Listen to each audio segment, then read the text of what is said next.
The tea tasted different that afternoon, but Lily drank it anyway, trusting the gentle smile of the woman who had handed it to her.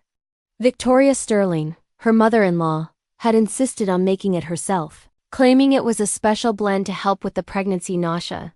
20 minutes later, as Lily collapsed on the marble floor of the Sterling mansion's living room, convulsing and gasping for air while 6 months pregnant, she finally understood what her own mother had tried to warn her about 3 years ago. Victoria didn't call 911 right away. She stood there, watching, her perfectly manicured hand covering her mouth in what anyone else might have mistaken for shock. But Lily, through the haze of pain and the metallic taste flooding her mouth, saw something else in her mother-in-law's eyes: calculation, satisfaction, and something that looked disturbingly close to impatience, as if Lily were taking too long to die. Lily was only 28 years old, and she had never imagined that marrying the love of her life would put a target on her back. She had met David Sterling 2 years ago at a charity gala where she worked as an event coordinator. He was everything she had dreamed of: kind, successful, genuinely good in a world that seemed to reward the opposite. Their connection had been instant, electric, the kind of love story that made her friends jealous and her family relieved that she had finally found someone worthy of her. But there had been signs, small moments that Lily's instincts had flagged, but her heart had ignored. Like the way Victoria's smile would freeze whenever David mentioned wanting children. The subtle comments about how some women marry for money rather than love. The background check Victoria had insisted on running before approving the engagement, as if Lily were applying for a position rather than joining a family.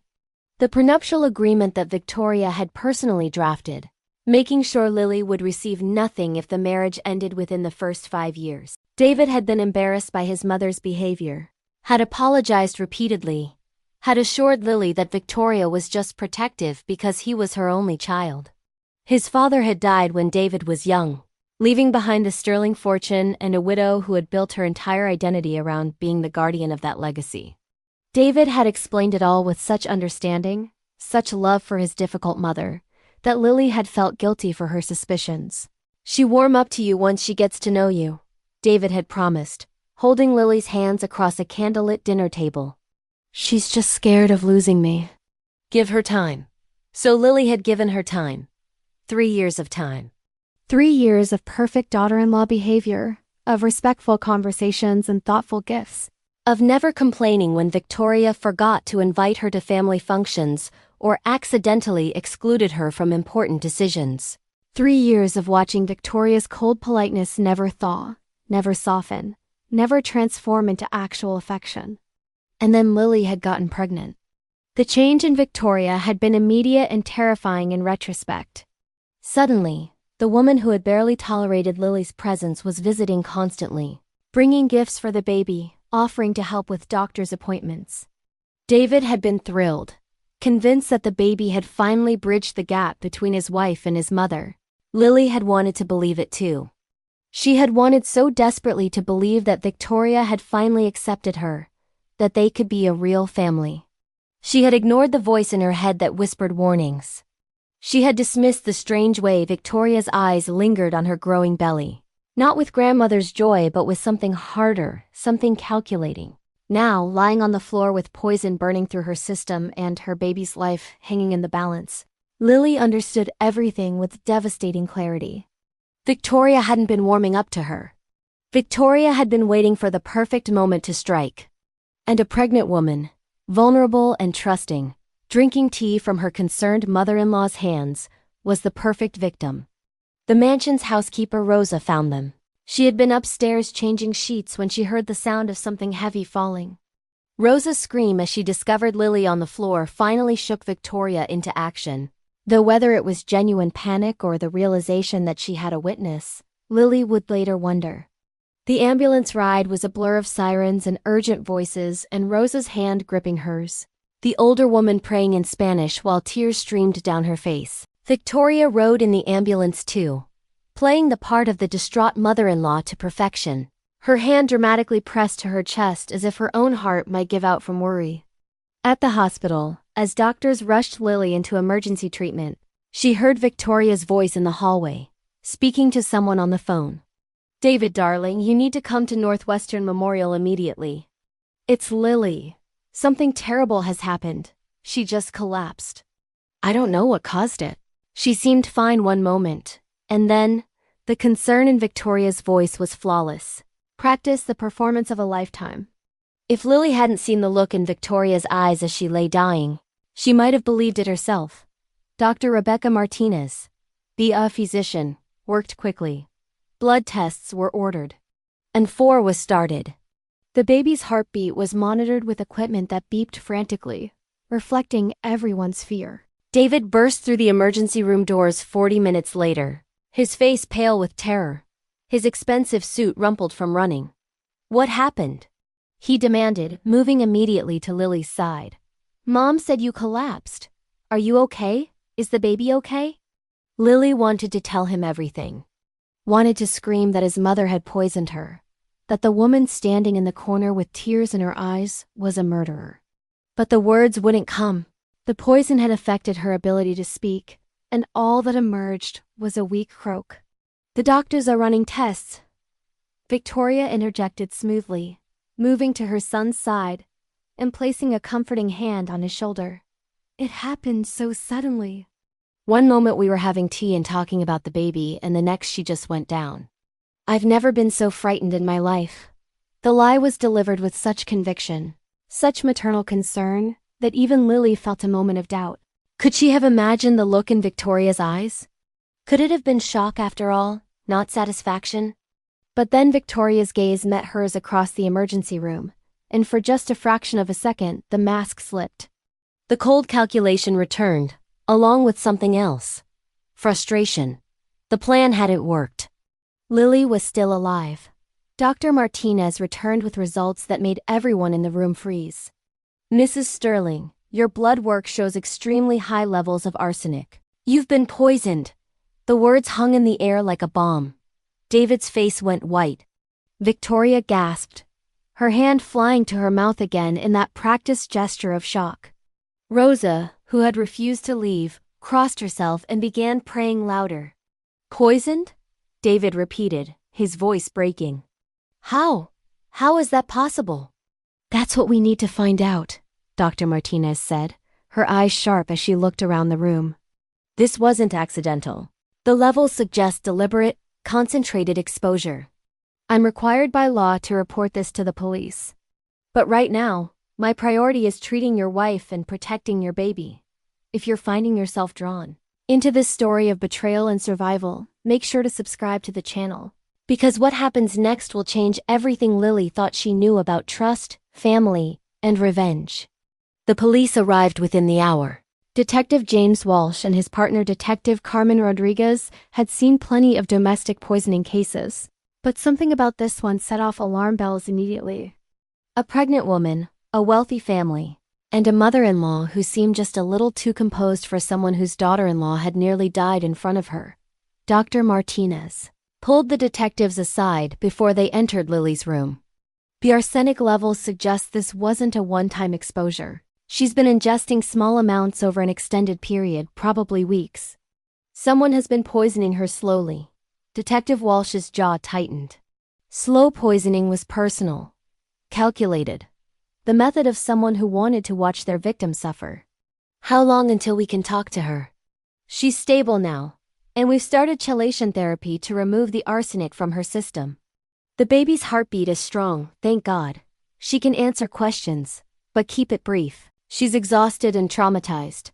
When the detectives entered her room, Lily was alone. David had gone to make phone calls, and Victoria had conveniently excused herself to get coffee, though Lily suspected she was actually calling her lawyer.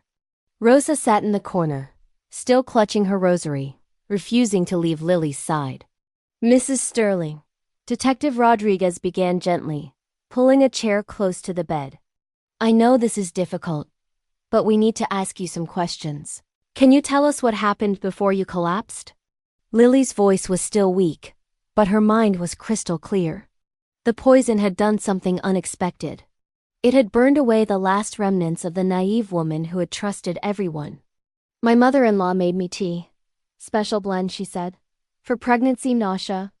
I drank it, And 20 minutes later, I couldn't breathe. Had she made you tea before? Every visit for the past month. Always insisted I drink it while it was hot. Said cold tea loses its medicinal properties. The words came out bitter, laced with the anger that was building in Lily's chest.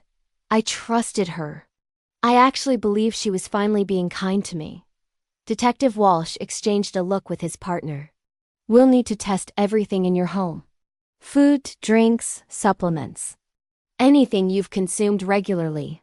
What they found over the next 48 hours painted a damning picture. The prenatal vitamins Victoria had given Lily as a gift 3 weeks ago, claiming they were better than the ones her doctor prescribed, contained arsenic. The herbal tea bags Victoria had brought from a specialty shop contained arsenic. Even the expensive moisturizer Victoria had insisted would prevent stretch marks had traces of arsenic that could be absorbed through skin. Victoria Sterling hadn't just tried to kill Lily once. She had been systematically poisoning her for nearly a month, using the cover of concerned mother-in-law to deliver dose after dose of death disguised as care. But why? That was the question everyone was asking. David was devastated, torn between his wife lying in a hospital bed and his mother who swore she was innocent, that it was all a terrible misunderstanding, that perhaps someone else had tampered with the items she'd given Lily. Maybe someone is trying to frame me, Victoria suggested to her son, tears streaming down her perfectly made-up face. You know how many people are jealous of our family's success? This could be corporate sabotage, someone trying to hurt you through Lily and make it look like I'm responsible. It was a masterful deflection, and David, desperate to believe his mother wasn't capable of attempted murder, grasped onto it. That actually makes sense. We should look into business rivals. People who might want to destroy our reputation. Lily watched this conversation from her hospital bed, and something cold and hard formed in her chest. David wasn't stupid, but his love for his mother was blinding him to the obvious truth. He wanted so desperately to believe Victoria was innocent that he was creating elaborate conspiracy theories rather than face reality. That's when Lily made her decision. She would survive this. She would protect her baby. And she would make Victoria Sterling pay for every moment of suffering, every dose of poison, every fake smile delivered with murderous intent. But she would be smart about it. She wouldn't rant or scream or make accusations that could be dismissed as hysteria or pregnancy hormones. She would gather evidence. She would build a case so airtight that even David would have to see the truth. The detectives had already seized Victoria's home and car for forensic examination. They'd taken her phone, her computer, her financial records, but Lily knew they needed more. They needed proof of motive, proof of planning, proof of intent. Rosa provided the first clue. The housekeeper, who had worked for the Sterling family for 15 years, quietly approached Detective Rodriguez in the hospital hallway. There's something you should know, Mrs. Victoria. She's been meeting with lawyers. Not her regular lawyer, Mr. Patterson. Different ones. Estate lawyers, inheritance specialists. When did this start? About 6 months ago. Right after Miss Lily announced the pregnancy. Rosa's eyes filled with tears. I heard her on the phone once. She was angry, talking about how the baby would complicate everything, how she needed to protect what was rightfully hers. The pieces started falling into place. The Sterling fortune, estimated at nearly $400 million, was structured in a complicated trust established by David's late father. If David died without children, the entire estate would go to Victoria to manage as she saw fit.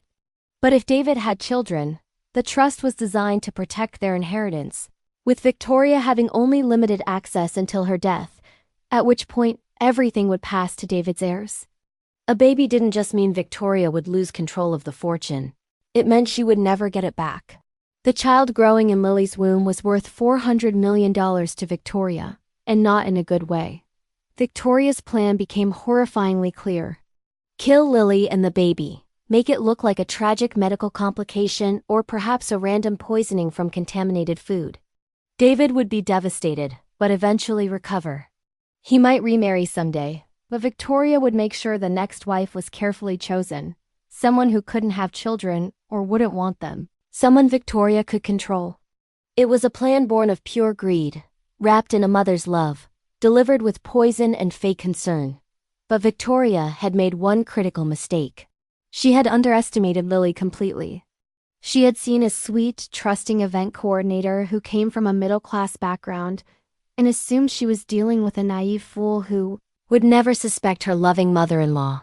What Victoria didn't know was that Lily had grown up with an alcoholic father and a mother who had survived domestic violence. Lily had learned from a very young age how to read people, how to spot lies, how to recognize danger wearing a familiar face. She had been trained by trauma to trust her instincts, and her instincts about Victoria had been screaming warnings from day one. Lily had ignored those warnings because she loved David and wanted to believe in the possibility of a happy family. But she had never fully trusted Victoria, which meant she had been unconsciously documenting things. Photos of gifts Victoria had given her with dates and times. Text messages where Victoria had insisted Lily take the vitamins or drink the tea. Security camera footage from their home that Lily had access to through her phone. She hadn't saved these things because she suspected murder, but because something in her had known to create a record, to protect herself, to build evidence of a relationship that felt wrong even when it looked right. Now, lying in that hospital bed with her baby still alive inside her and poison being filtered from her blood, Lily began to plan. She requested her laptop, claiming she needed to handle some work emails. Instead, she started organizing every piece of evidence she had, every red flag she'd ignored, every moment of Victoria's mask slipping. She created a private folder, password protected, and began building a timeline. Every gift Victoria had given her, every visit to their home, every conversation where Victoria had pushed the tea, the vitamins, the moisturizer. She cross-referenced it with her medical appointments, noting when her symptoms had started, when they had worsened. The pattern was damning. Every spike in Lily's illness corresponded perfectly with Victoria's visits and gifts. Detective Rodriguez noticed Lily working on her laptop during one visit and raised an eyebrow. "Feeling better, I see?" "Much better," Lily replied with a small smile. "And I've remembered some things that might help your investigation. Would you like to see?" What Lily showed the detective made the seasoned investigator's eyes widen. This wasn't just a victim anymore. This was a woman who was methodically building the case that would destroy her attempted murderer. Over the next week, as Lily recovered in the hospital, Victoria made her second critical mistake. She started visiting again, bringing flowers and apologies, spinning elaborate stories about how the real poisoner might have tampered with the gifts she'd innocently given Lily. But Rosa, loyal Rosa, who had witnessed everything, had quietly installed a recording app on her phone at Detective Walsh's suggestion. Every visit Victoria made, every word she spoke, was being documented. And in one particularly revealing conversation, when Victoria thought Lily was sleeping and only Rosa was in the room, the mask slipped completely. "Such a shame," Victoria murmured, arranging flowers in a vase. "If she'd just drunk the whole pot of tea like I'd planned, this would all be over by now." The baby would be gone, Lily would be gone, and David would eventually understand it was for the best. Some women just aren't meant to be mothers. Rosa's phone captured every word, every cold, calculated syllable of a grandmother discussing the murder of her unborn grandchild. When Victoria left the room, Rosa's hands were shaking so badly she nearly dropped the phone. She immediately gave it to the detectives waiting outside. And for the first time since this nightmare began, Lily saw something that looked like hope on Detective Rodriguez's face. "We've got her," the detective said quietly. "Mrs. Sterling, we've got her cold." But Lily shook her head. "Not yet. We need more. We need to know everything. Why she did it, how she planned it, what else she might have done. I want her buried under so much evidence that there's no possibility of escape, no chance of a plea deal, no mercy from the courts." Detective Walsh studied Lily with new respect. "You're not just looking for justice, are you? You're looking for absolute destruction." Lily's hand moved to her belly, to the baby that had survived against all odds. "She tried to kill my child. Justice isn't enough. I want her to lose everything she killed for, everything she values, everything she thought made her superior to people like me. I want her to watch it all crumble, and I want her to know exactly who brought her down. The detectives exchanged a look. They had seen plenty of victims over the years, but rarely one who transformed their near death into a weapon this sharp, this precise, this absolutely merciless. Victoria Sterling had tried to kill a gentle event coordinator who believed in the goodness of people. Instead, she had created someone far more dangerous, a mother protecting her child, armed with evidence, patience, and a determination that burned colder than any poison. 3 weeks after the poisoning, Lily was released from the hospital with strict orders to rest and avoid stress. The irony wasn't lost on her, considering she was living in the same house as the woman who had tried to murder her and her unborn child. But Lily had a plan, and that plan required her to be exactly where Victoria could see her, vulnerable and trusting as ever. David had insisted his mother move into the guest house on their property temporarily while the investigation continued. He still couldn't fully accept that Victoria was guilty, convincing himself that once the real culprit was found, his mother would be cleared and their family could heal. His denial was almost impressive in its determination. Victoria played her part beautifully. She kept her distance, respecting Lily's need for space, while sending daily text messages filled with concern and apologies for the misunderstanding. She hired one of the most expensive defense attorneys in the state, a shark named Gerald Hutchinson, who specialized in making wealthy clients' problems disappear. What Victoria didn't know was that every text message, every phone call, every conversation she had with her lawyer was being monitored. Detective Walsh had obtained a warrant for complete surveillance based on Rose's recording, and a team of technicians was documenting every move Victoria Sterling made. But Lily wanted more than police evidence. She wanted the kind of proof that would destroy Victoria in the court of public opinion. The kind of exposure that would strip away every bit of dignity and respect Victoria had spent decades cultivating. That's when Margaret Chun entered the picture.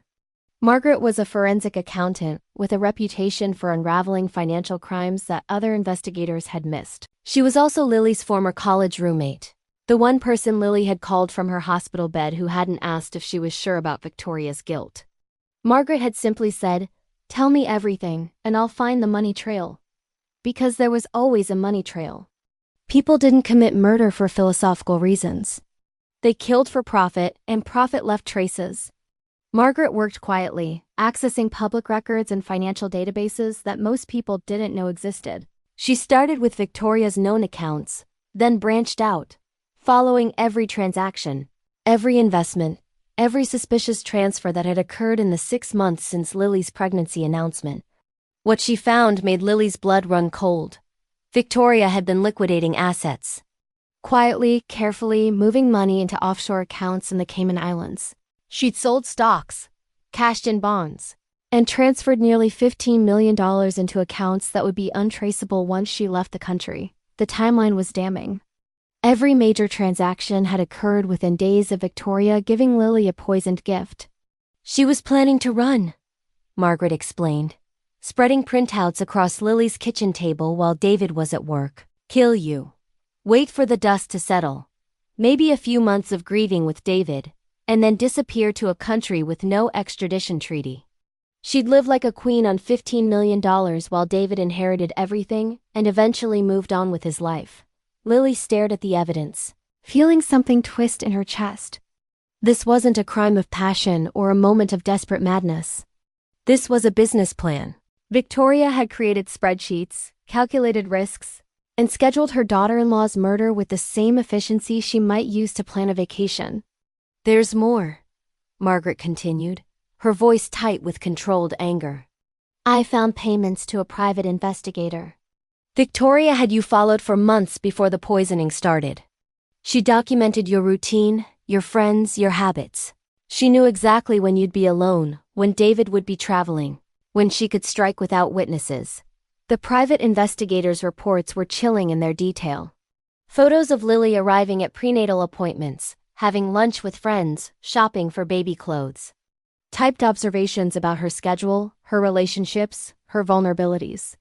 Victoria had studied Lily like a hunter studies prey, looking for weaknesses, planning the perfect kill. But the private investigator had also documented something Victoria probably hadn't wanted him to see, her own movements. The trips to specialty chemical supply stores. The consultations with holistic health practitioners, who were really just unethical suppliers willing to sell arsenic to anyone with enough cash. The meetings with her lawyer where she discussed updating her will and establishing new trusts in countries with banking secrecy laws. This investigator kept copies of everything, Margaret said with a grim smile. I'm guessing for insurance, in case Victoria ever tried to throw him under the bus. Lucky for us, he's more afraid of being charged as an accessory to attempted murder than he is of Victoria Sterling. The investigator, a man named Robert Pierce, had already reached out to Detective Walsh through his own attorney, offering to cooperate fully in exchange for immunity. He'd handed over his entire file. Receipts, photos, recorded phone conversations with Victoria where she'd specifically asked him to find out if Lily had any life-threatening allergies or medical conditions that could be exploited. Lily felt sick reading Pierce's notes. Victoria had asked about her allergies, had wanted to know if there was something that could kill her that would look natural, like an unfortunate reaction to shellfish or bee stings. When Pierce couldn't find any convenient allergies, Victoria had apparently decided that slow arsenic poisoning was the next best option. The level of premeditation was staggering. This wasn't a mother-in-law who had snapped under pressure or acted out of sudden rage. This was a calculated murderer who had spent months researching, planning, and preparing to kill her pregnant daughter-in-law for money. While Margaret worked on the financial evidence, Lily focused on something else: Victoria's past. Because people who were capable of this kind of cold-blooded planning rarely committed their first crime at age 62. Lily hired her own investigator, a woman named Diana Torres who specialized in background checks for high-net-worth divorce cases. I want to know everything about Victoria Sterling, Lily instructed. Every relationship, every business deal, every person who might have gotten in her way. If she's done this before, I want to know about it. What Diana uncovered was explosive. David's father hadn't died of a heart attack, as Victoria had always claimed. He'd died of acute arsenic poisoning, ruled accidental at the time because he'd been restoring antique furniture as a hobby and arsenic was common in old wood preservatives. The investigating officer had noted some inconsistencies in Victoria's statement but ultimately concluded there wasn't enough evidence to suspect foul play. That officer was now retired and living in Florida. Diana tracked him down, and he agreed to speak with her on the condition of anonymity. I always thought something was off about that case, he told Diana over the phone. The wife was too calm, too prepared with answers. And the insurance payout was massive, one of the largest I'd seen at the time. But I was a junior detective, and my superiors told me to drop it. The Sterlings were influential people. Nobody wanted to accuse a grieving widow without ironclad proof. There was more. Victoria's best friend from college had died under mysterious circumstances in their senior year. A young woman named Patricia Moore who had been Victoria's roommate and, according to old yearbook entries, her business partner in several entrepreneurial ventures. Patricia had died from what was ruled a suicide by overdose, but her family had always insisted she wasn't suicidal, that she'd been excited about launching their business after graduation. Diana found Patricia's brother, now in his 60s, who still believed his sister had been murdered.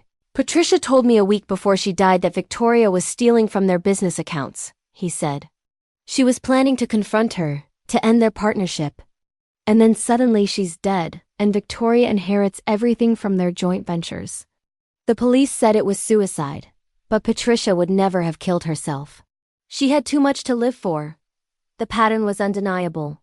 Anyone who stood between Victoria Sterling and money ended up dead, and every death was conveniently ruled accidental or self-inflicted. Lily compiled everything into a comprehensive file. The financial evidence, the private investigators' reports, the historical deaths, the surveillance recordings. She organized it chronologically, cross-referenced it, and built a narrative that would be impossible for even the most expensive lawyer to refute. But she didn't share everything with the police yet. She was waiting for the perfect moment, the moment when Victoria would feel safest, most confident that her wealth and connections would protect her. That moment came 3 weeks later, when Gerald Hutchinson, Victoria's lawyer, announced that he'd negotiated a deal with the district attorney. In exchange for Victoria agreeing to supervise visitation with any future grandchildren and completing a psychiatric evaluation, The attempted murder charges would be reduced to reckless endangerment. She'd serve maybe 2 years in a minimum security facility if that. David was relieved. See? I told you there had to be more to the story. Mom's not a murderer.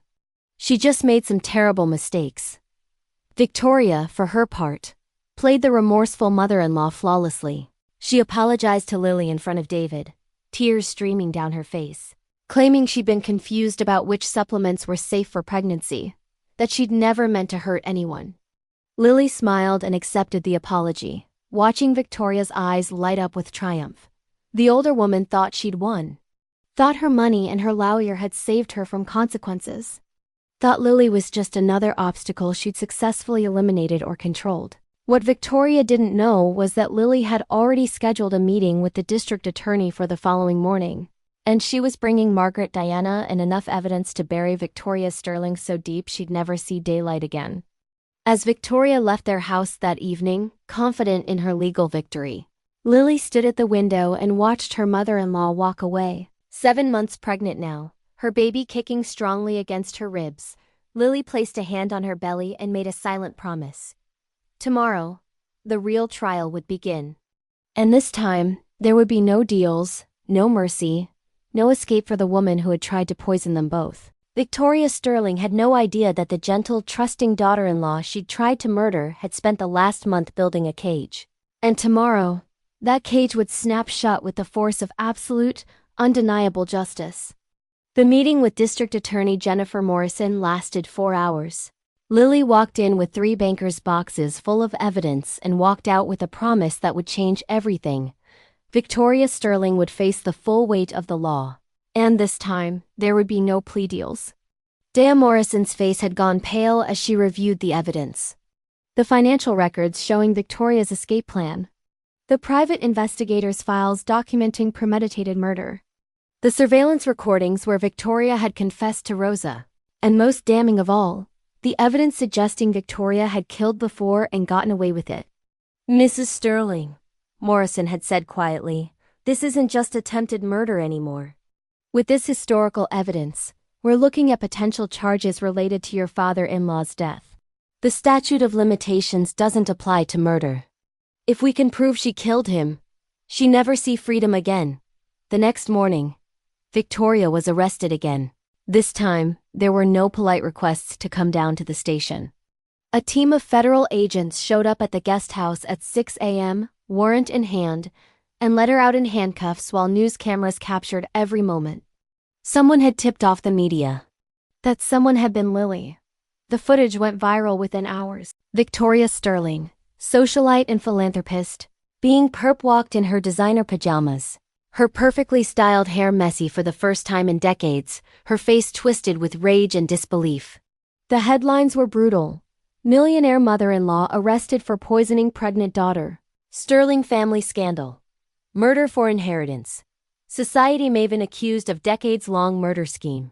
Gerald Hutchinson immediately tried to get the new charges dismissed, arguing that the historical evidence was circumstantial. But Dea Morrison had already gotten the court order to exhume David's father's body. Modern forensic technology could detect arsenic poisoning that 1990s testing had missed. The exhumation results came back 2 weeks later. Thomas Sterling had been poisoned with arsenic, just like Lily. The levels in his preserved tissues were astronomical. Impossible to explain as accidental exposure from furniture restoration. Victoria had killed her husband, collected his life insurance and inheritance, and lived off his money for 30 years. David finally broke. Lily held him while he sobbed, the reality of his mother's evil finally penetrating the denial he'd constructed. She killed my father, he kept repeating. She killed my father and I never knew. I defended her. I asked you to give her a chance. You loved your mother, Lily said gently. That's not a crime. What she did is the crime, not your love for her. The trial was scheduled for 3 months later, and it became the media event of the decade.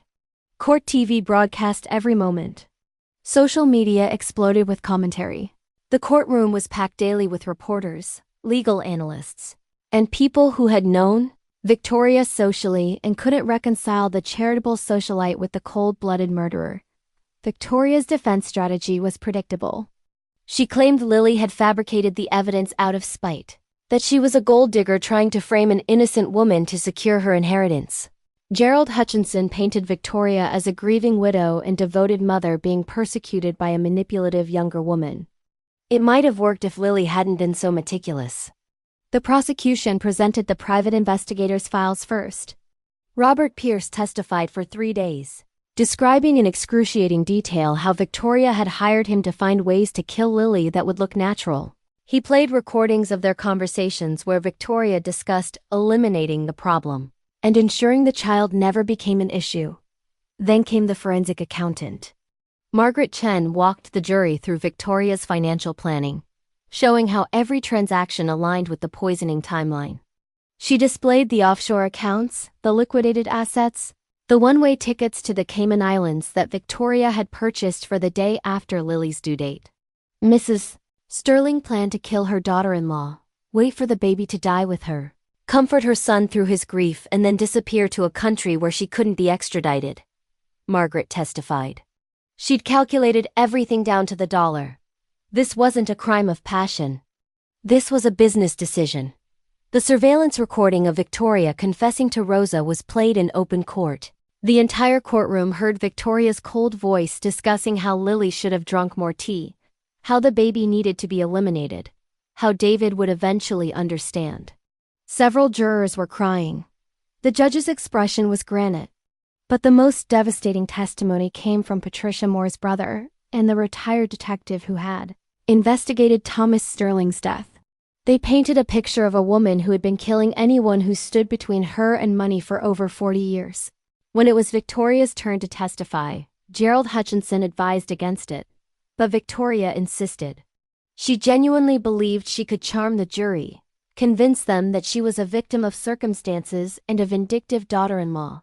It was a disaster. Under cross-examination, DIL Morrison destroyed her.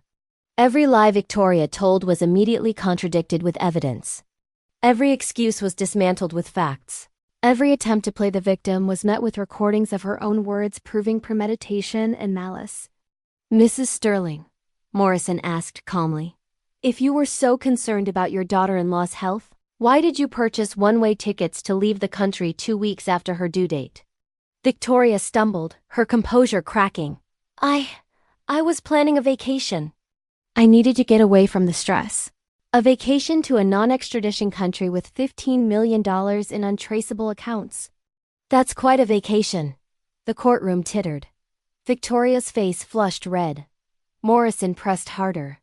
And can you explain why the arsenic levels in the vitamins you gave Mrs. Sterling match exactly the arsenic levels found in your late husband's preserved tissues? That's coincidence. I don't know anything about arsenic. Yet you visited 3 chemical supply stores in the month before the poisoning began. We have security footage. Victoria's mask shattered completely. Gone was the refined socialite, replaced by something ugly and desperate. She doesn't deserve David. Victoria screamed suddenly. She's nobody. A common event planner who trapped my son with a pregnancy. That money is mine. I built this family's reputation. I maintained our status. She's nothing but a leech.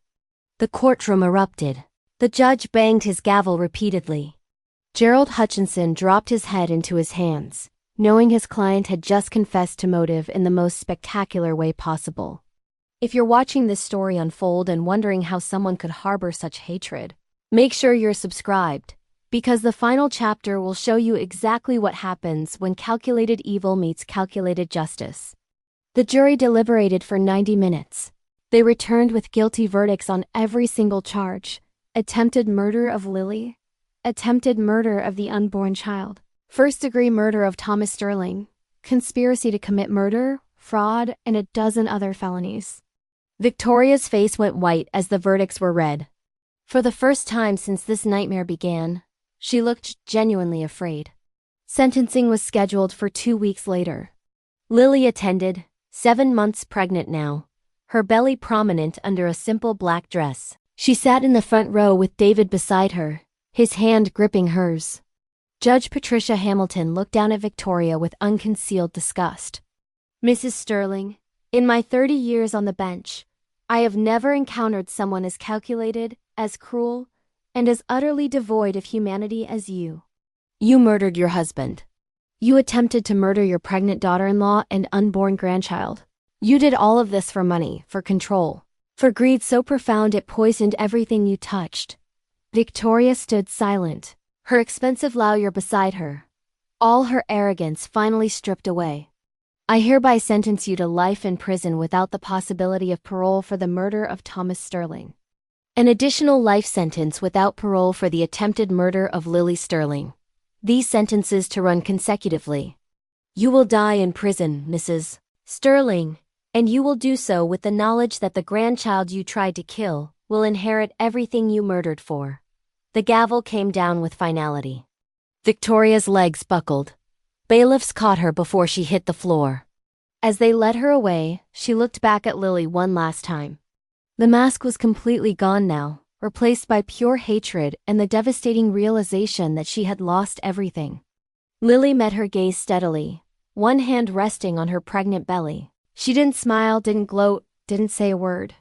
She simply watched as the woman who had tried to poison her was led away to spend the rest of her life in a cage.